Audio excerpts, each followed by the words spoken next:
Eu vou embora, porque não sou cúmplice.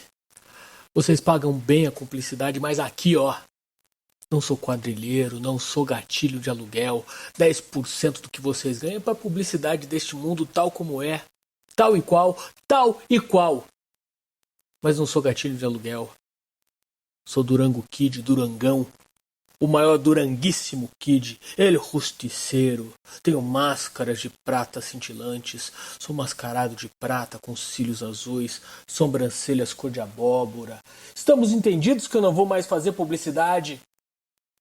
Vou fazer um filme. Há 2 anos que quero levantar a produção, levantei. Sou financiável, tenho crédito na exposição. Não é filme de cebola, não. É sobre vocês. Um filme sobre vocês que vocês vão assistir e vão se meter embaixo das cadeiras de nojo. De vergonha. Vergonha de serem assim, sem sobrancelhas cor de abóbora. Tão desprevenidos do mundo. Fazendo força para não pensar mais, não é? Querendo deixar correr. Mas vocês sabem que não corre sozinho. Não adianta se esconder, não. Daqui se ouve o gemido das almas que vocês enterram dentro de vocês. Não adianta se esconder, não. Ficar de luz apagada, suando nesses quartos sem refrigeração, não adiantam esses pesadelos todas as noites. Essas cobras que se enroscam frias no corpo de vocês. Ninguém mais se redime com pesadelos. Vencidos, perdedores, marraios. Vocês sabem que perderam, não sabem? Quem de vocês não carrega no estômago um bolo, um opaco? Sabor de impotência. Quem não se sente numa esteira metálica que vai. Queria saber onde vocês ainda arranjam coragem de acordar, ouvir boletim meteorológico, usar brilhantina, cortar pelo do nariz. Onde vocês arranjam coragem? Que vocês têm coragem. Eu juro que vocês são os machos para aguentar. Aguentar, vocês são os machos. De existir tanto da vida e ainda viver os retalhos. Viver. Plural apresenta O que ler agora?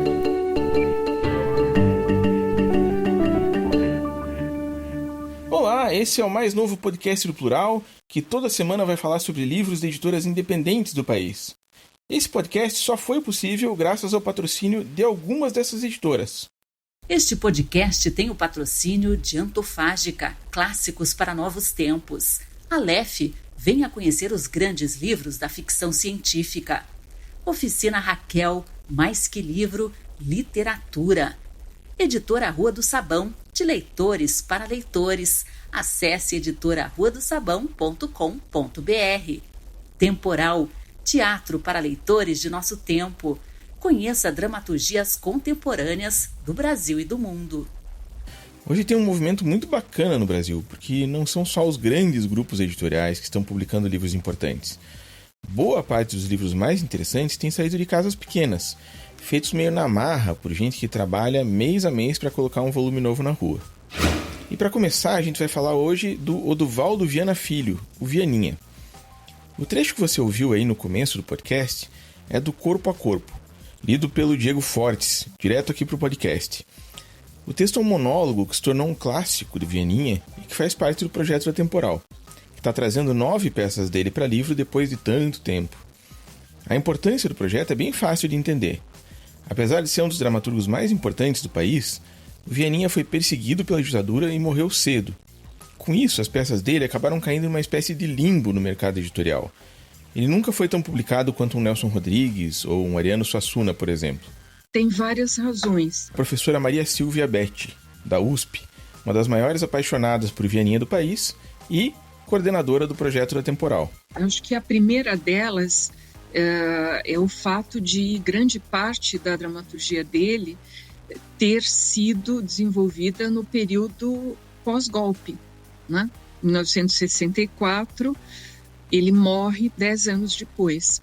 E essas peças escritas no período da ditadura foram peças que foram alvo de censura e algumas delas, mesmo tendo sido premiadas, como foi o caso de Os Azeredos Mais Benevides, Papa e Girte, Rasga Coração, foram peças que foram proibidas pela censura, tanto em nível de publicação como em nível de encenação. Mas tem motivos até mais prosaicos para as obras dele não terem sido publicadas. Veja aí o que diz a Florence Curimbaba, fundadora da Temporal e que está editando as obras. Também tem, na parte editorial, eu acho que tem um esforço de edição que a família talvez não tivesse tão empenhada, porque a gente tem que lembrar que o Viana morreu muito jovem. Ele é um autor e um homem do teatro, da cultura, de tudo que ele fez, mas ele morreu o quê? 40 anos, sei lá, ele morreu muito jovem. E a viúva, que tinha já os 2 filhos, ela diz, o que eu podia fazer com uma criança de bebê? Ele deixou assim, a família assim, muito cedo, né? Então eu acho que foi difícil ter essa preocupação e mesmo nós tivemos bastante empenho para poder trazer via Maria Silvia, que Maria Silvia é uma estudiosa, sempre teve contato com a família, para trazer para a editora, porque tinha um projeto que a gente concorda. Aí já são todas questões mais práticas, eu como a fundadora, né? Tem uma questão que a Maria Silvia não queria que as peças do Viana virassem um compêndio. A obra completa do Vianinha, que você pega um tijolo e sabe? Então, ela queria essa multiplicidade mesmo, como a gente está fazendo, por período, seleção das peças, uma a uma, e para a gente recuperar mesmo esse outro momento que como elas foram geradas e de formas diferentes das peças dele. Eu acho que isso também, explica um pouco. O Felipe Freitas, coordenador editorial da Temporal, diz que até a marca do teatro político pode ter pesado nisso. Ele foi muito associado a um teatro político, um teatro de esquerda, de um prejuízo da arte em benefício das causas políticas, das causas do partido, ou seja, como se ele reduzisse o artístico, né, reduzisse a qualidade artística em benefício dos interesses dos projetos políticos, etc. Isso visto numa chave muito negativa, né? Ali quando surge outro tipo de teatro que se constrói a partir dessa crítica a essa referência, né? O fato é que o Vianinha, aos poucos, foi ficando mesmo um tanto esquecido. Pesquisadora de história, a Amanda Steinbeck conta como foi que ela ficou sabendo do tal Oduvaldo. Então, assim, eu tinha acabado meu TCC e eu tinha estudado a Medeia de Eurípides, né? Relações de gênero na antiguidade. Era um trabalho para a história. E eu ganhei um DVD do meu esposo, que tinha vindo para São Paulo, para mãe. E eu assisti, ele falou assim, olha, eu encontrei uma Medeia, eu já conheci o Gota d'Água no Brasil. E ele disse assim, olha, eu encontrei um DVD com uma Medeia de 72, de um tal de Oduvaldo Viana. Você conhece? Eu falei, não. Eu não era uma aficionada do teatro naquela época. Eu falei, não. E eu coloquei o DVD para assistir. E eu lembro exatamente a minha reação quando eu acabei de assistir. Né? E eu fiquei parada, assim, eu assisti ao vídeo, né? Foi ao ar em 72 pela Rede Globo. Eu falei, gente, o que eu assisti aqui? O que foi isso? Para descobrir os textos, então, ela, que resolveu fazer mestrado e doutorado em Vianinha, teve que percorrer sebos e acabou indo até a Funarte, onde ficavam os textos televisivos dele. Os 9 textos que a Temporal publica cobrem todo o percurso do teatro do Vianinha, uma carreira que começou lá no momento em que ele e o Gianfrancesco Guarnieri, entre outros, estavam colocando o trabalhador brasileiro no palco. Ele vem do Teatro Paulista do Estudante, que era um núcleo de amadores ligados por sua origem de militância ao Partido Comunista Brasileiro.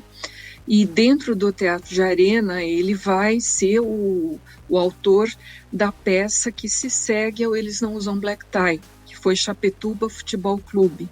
Chapectuba Futebol Clube foi uma peça escrita e discutida pelo Viana dentro dos seminários de dramaturgia do Teatro de Arena. Então, esse foi um período fundador da moderna dramaturgia brasileira.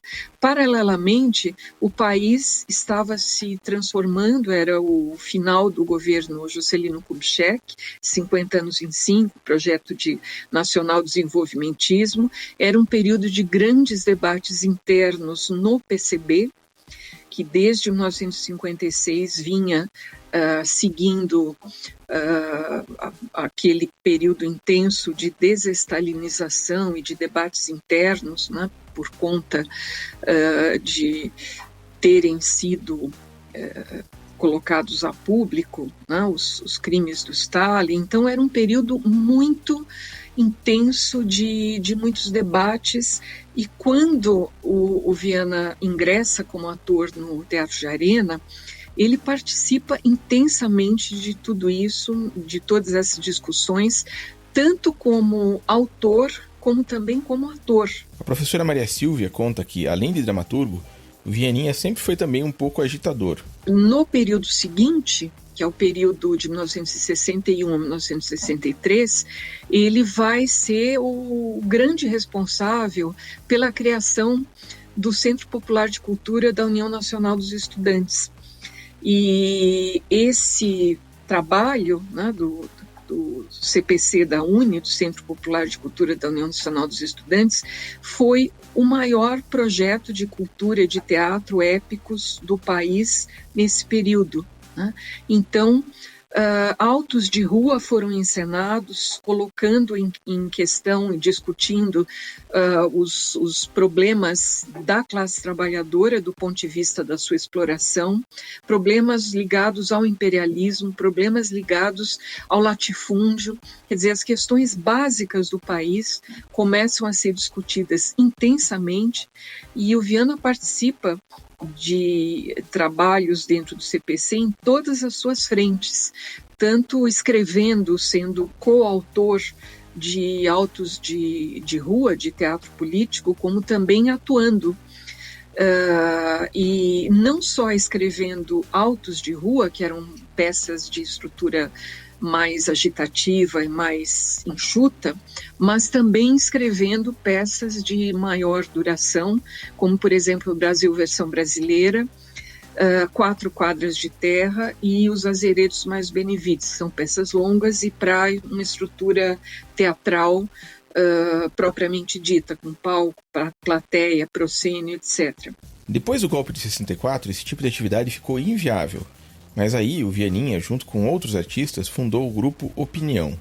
O Grupo Opinião foi um coletivo de teatro de intelectuais e atores e autores egressos do CPC da UNE, que se articulam primeiramente num show de música popular em dezembro de 1964 para responder ao golpe, né?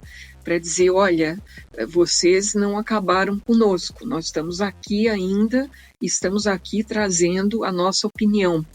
O show tinha o nome da música do samba do Zequete, podem me prender, podem me bater, podem até deixar-me sem comer, que eu não mudo de opinião. Então o show teve o nome de Opinião. Era um show que trabalhava com depoimentos dos 3 artistas. Esses artistas eram, no momento da fundação, um compositor do Morro, que era o Zequete, um compositor oriundo do Nordeste, que era o compositor maranhense João do Vale, e uma cantora ligada ao movimento da Bossa Nova, que era extremamente próximo ao CPC e ao CPC da UNE, que foi, no momento da fundação, a Nara Leão. Alguns meses depois, a Nara Leão foi substituída pela Maria Bethânia. A partir daí, o Vianinha se divide entre 2 mundos. Por um lado, trabalha fazendo teledramaturgia para a Rede Globo, inclusive escrevendo A Grande Família na versão original. Isso, aliás, tem muito a ver com o que ele discute nas peças que ao mesmo tempo faz. Ao longo da obra do Vianinha, os seus protagonistas veem esses 2 caminhos e eles se sentem obrigatoriamente na necessidade de optar por um desses 2. E qualquer desses 2 caminhos que eles optam, eles perdem coisas muito importantes na vida deles. Então, para mim, a obsessão do Vianinha está nesse protagonista, que está ao longo da obra dele. E quais são esses 2 caminhos? Geralmente, o protagonista, ou ele é alguém de meia idade, é alguém como o Vianinha, porque o Vianinha, aos 24 anos, já era um maduro, né? Se a gente for pensar que ele viveu pouco tempo e viveu numa outra época. Ele é alguém que se depara num dado momento com a necessidade de ter que suprir a sua própria vida material. Ele não é mais um filho que tem um pai que o sustente. Ele é alguém que está no mundo e precisa prover a sua vida material. E nesse momento, se ele percebe, porque geralmente são ou homens pobres ou homens de classe média, todos eles são homens, ele percebe que os dois caminhos que se abrem esses homens geralmente tiveram na sua juventude um alto grau de idealismo social. Eles se viam revolucionários, construtores de uma nova sociedade, de uma sociedade mais justa. E quando eles se tornam responsáveis pela sua manutenção material no mundo, e eles precisam trabalhar, geralmente eles trabalham em lugares nos quais eles precisam abrir mão de grande parte desses ideais para poder se manterem. E na minha leitura, ao longo da dramaturgia, isso se dá de forma muito radical. Então, são seres muito dilacerados, que ou voltam para o seu ideal utópico de mundo e logo vivem à margem da sociedade capitalista, que também não tem poder nenhum de mudar esse mundo, ou eles, por outro lado, cedem ao mundo material e se perdem nesse mundo material, se tornando dilacerados na sua formação moral, porque eles não perdem a consciência de que é imoral o que eles estão fazendo. O momento fundamental do Teatro Vianinha talvez seja a última peça dele, o Rasga Coração.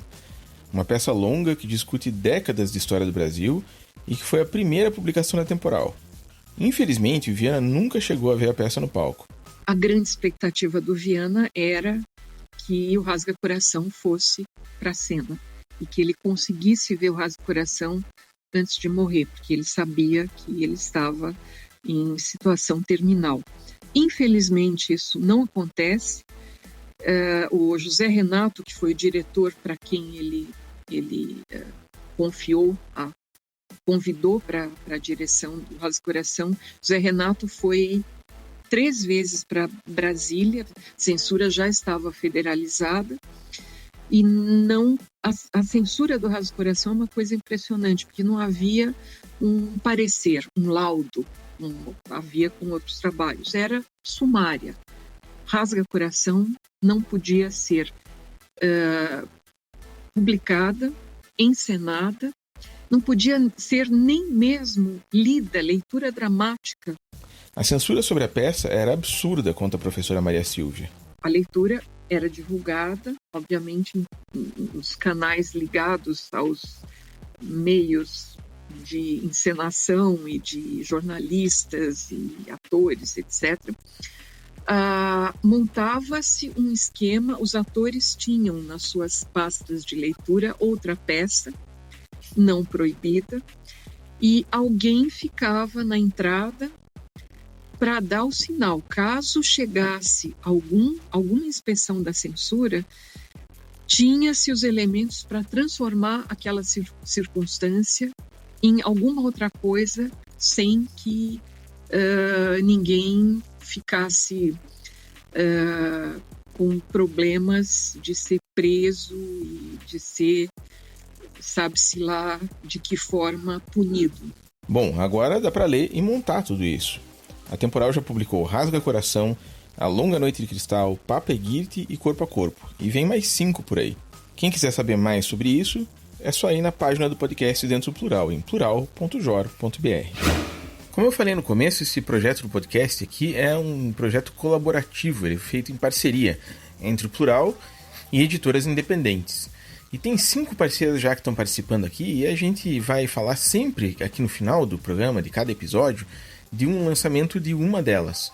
Hoje a gente vai falar de um livro sensacional que a Antofágica está lançando, que é uma edição nova do O Morro dos Ventos Uivantes, um clássico do século XIX, da Emily Brontë, que já foi lançado várias vezes, já foi peça, já foi filme, você certamente já ouviu falar, mas agora está saindo com uma edição caprichadíssima, como são as edições da Antofágica, sempre capa dura, ilustrações muito bacanas. Eles têm um cuidado importante, assim, porque o plano deles é sempre fazer clássicos para jovens que ainda não tiveram a chance de ter acesso a esses livros.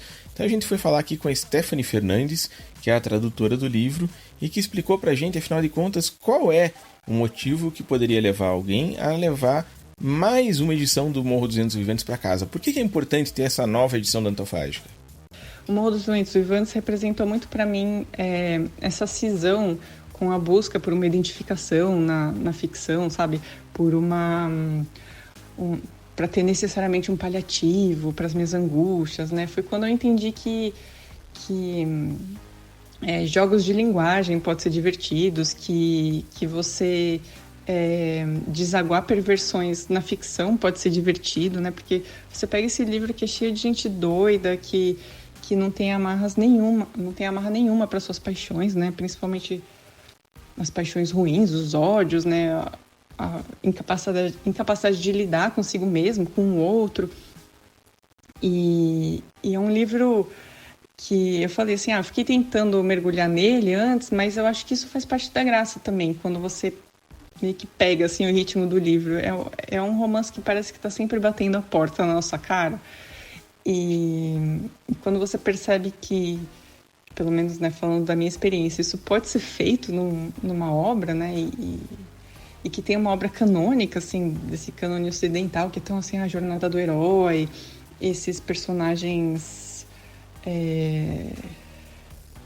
impecáveis, vem de repente essa obra que você não consegue nem conhecer direito os personagens e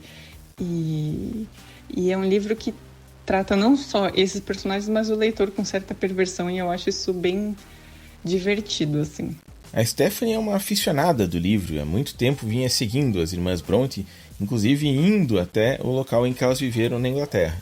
É de uma riqueza imensa um leitor ter acesso a diferentes traduções e edições de uma mesma obra, né? Porque o que faz de um clássico um clássico, o que faz de uma leitura rica, né? É justamente essa abertura para revisitas, para, em vez de responder perguntas, trazer sempre novas questões. Uma obra clássica, eu acho que é uma obra que ela não se perde com o tempo, né? Embora ela seja fruto de um tempo e de um espaço específicos, uma obra clássica parece que sempre tem a ganhar com o passar do tempo, né? Ela vem como uma memória de um passado, mas também como como que eu vou dizer? Como uma ferramenta também da gente pensar no presente, pensar no futuro, pensar em linguagem, pensar em comunidade, pensar em psique. Justamente essa é a graça, né? A gente vai tendo novos campos de estudo, novas formas de trabalhar com cada campo de estudo ao longo do tempo. A gente tem, enquanto leitor, também tem novas formas de se relacionar com o mundo à medida que o tempo passa. E quando eu falo o tempo passa, não necessariamente num progresso, mas que existem mudanças. E o clássico parece que ele vira sempre um novo livro em um novo contexto, né? É bacana ver o tamanho do trabalho que ela teve, a tradutora, com os detalhes, com as minúcias. Ela conta das pesquisas que ela fez, inclusive para descobrir como era um caixão na Inglaterra do século XIX. Pensando na minha experiência de vida e nas minhas referências de caixão, né, eu vindo de família católica, contexto enterros no Brasil e contexto filmes clássicos americanos de terror, representações do Drácula, a imagem que eu tenho, assim, que me vem à mente em primeiro lugar de um caixão é aquele caixão hexagonal, né, que são 6 arestas, que seriam 2, 3, 4, 5, 8 dimensões, né, 8 painéis, com aquela tampa dupla, forro, uns arabescos bem barrocos, assim, né? Aquele caixão bem kitsch. Mas, no Morro, a gente está falando de uma Inglaterra do século XIX, que tem ali, né, uma certa cisão com a Igreja Católica. No período pós-Revolução Industrial, uma vilinha pequena, de um contexto de condições de saneamento bem ruins. A gente está falando de uma comunidade... A gente está falando de uma comunidade e de personagens que parecem meio largado às traças, que parecem ter vindo ali dessa, talvez, alta sociedade, mas não são mais, mas tudo meio misterioso, mas que de toda forma compõe um contexto em que um caixão rococó não parece fazer muito sentido. Então, eu tomei esse cuidado de ler um pouco sobre que tipo de caixão teria sido utilizado, né, num cenário como esse. E aí não é o caixão é ótimo, né? É o ato falho. Não é o caixão hexagonal que a gente tem, né? É aquele mais retangular, 6 dimensões, né? Para não dizer caixote mesmo. Então é isso aí, o livro da Antofágica, o Morro dos Ventos Vivantes, já está em pré-venda, logo pode estar aí na sua casa. Você ouviu O Que Ler Agora? Reportagem e apresentação Rogério Galindo. Edição Sandy Bate. Locução Sandra Guimarães. Comercial Bob Marocchi. Agradecimentos especiais desse episódio Diego Fortes e Beatriz Heigenheim.